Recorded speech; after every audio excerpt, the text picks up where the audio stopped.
In this video, we'll learn how to get started doing yoga. As you start your yoga journey, it's necessary to keep in mind how important your mental attitude is for success. Bodily agility and flexibility will come with practice, but to begin practicing, you need the correct mindset. For a beginner, it can be very confusing. Just picking out the right yoga outfit can be a headache. Then, how do you decide which yoga practice is the best one for you?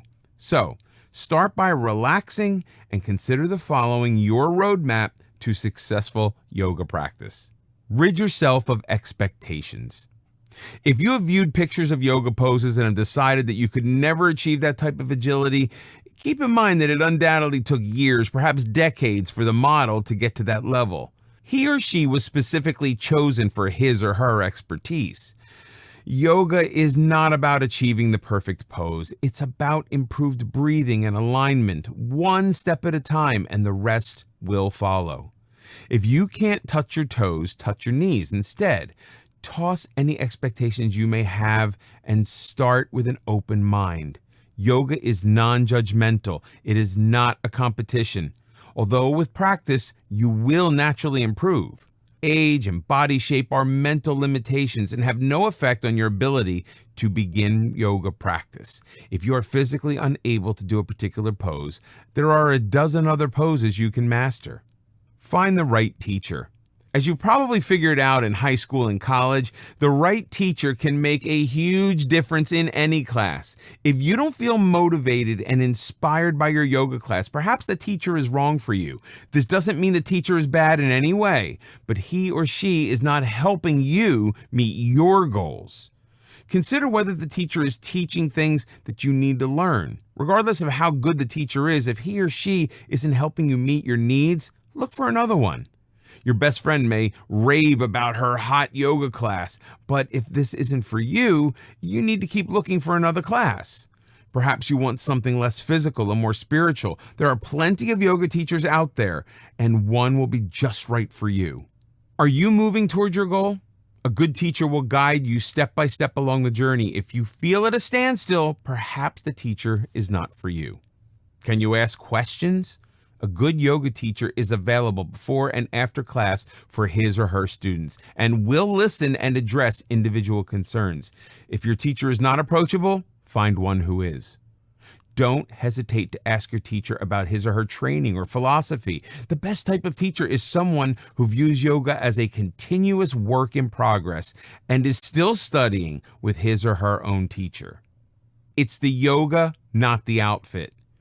Do you know one of the major reasons people don't go or stop going to the gym? They feel self-conscious among a group of perfect bodies. Yoga has become so trendy, people are actually fretting about which designer outfit is best and what color mat they should buy. Do you really need $125 Dior pants to attain enlightenment? Wear whatever feels comfortable and don't compare yourself to anyone else. Yoga is a personal journey. As mentioned in this video course before, it's not a competition. All you need for yoga is a simple pair of leggings, shorts, tank top, or t-shirt.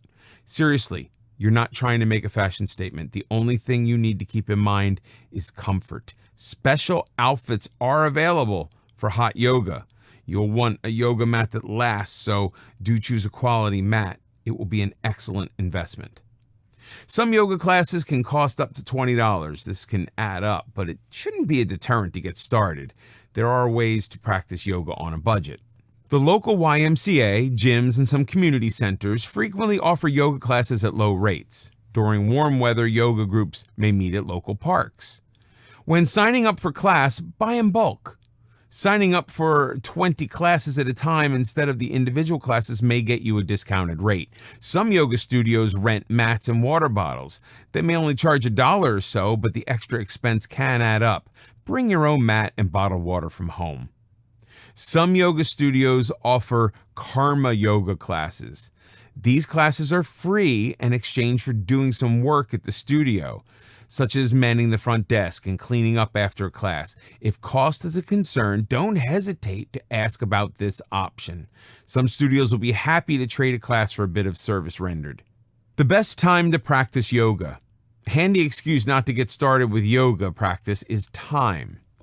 The fact is, we are all busy. We all have the same 24-hour day. If we intend to accomplish something, we need to make time. Traditional yoga involves sunrise or sunset, but using any time for yoga is better than no yoga at all, although practicing yoga on a full stomach is not a good idea. Get up an hour earlier than usual and do your asanas before you do anything else. It energizes and activates your body and mind in the best possible way. The physical poses get your body going while the breathing clears the mind. Yoga intentions. Some yoga teachers ask you to set your intentions at the start of the program. What exactly does that mean? Setting an intention is not needed for you to enjoy the benefits of your yoga sessions, but it can take them to a higher level. Setting your yoga intention brings yoga into your daily life. Yoga doesn't stop when the asanas are done. They are supposed to be at the beginning of your spiritual journey, not at the end. Yoga was originally developed as a spiritual quest. The rest simply followed. Intentions clarify your purpose in practicing yoga.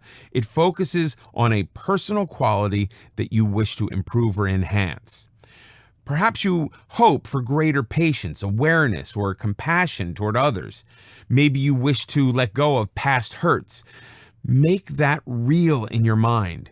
Your intentions are the bridge between your poses and the rest of your life. Yoga's not like walking out of the gym and forgetting about it until the next class.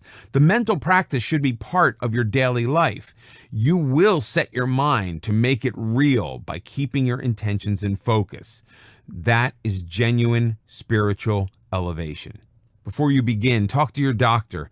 It's true that anyone can practice yoga. However, you should discuss any possible limitations with your doctor before getting started. This won't prevent you from doing yoga, but it might simply limit a few movements to prevent injury. Your doctor might also have some ideas about which type of yoga is best for you. Having a doctor who is knowledgeable and supportive of yoga is a tremendous asset. Slow and easy does it. If yoga is a new experience for you, it is natural to be excited and jump right in. But the goal of yoga is not who can do the most poses in the least amount of time.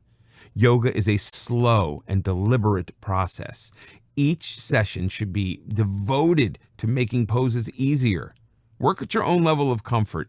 It cannot be stressed enough that yoga is non-competitive. If certain poses are more difficult than others, simply practice them more until they become easier. There's no time limit for mastering yoga poses. When poses become easier, go a bit beyond your comfort zone to reach the next level, but never to the point of physical discomfort. Begin at your own starting point. Joining a new yoga class where everyone else seems to know what they are doing can be intimidating, but that is the case when you begin any new endeavor. Regardless of anyone else, you are your own starting point. It is entirely irrelevant that everyone else is able to balance on one leg for 60 seconds while you keep tipping over. Instead of fretting, enjoy the progress as you keep improving. Savor who you are every step along the way. Self-acceptance is the essence of enlightenment. The spiritual side of yoga encourages compassion. Start with yourself.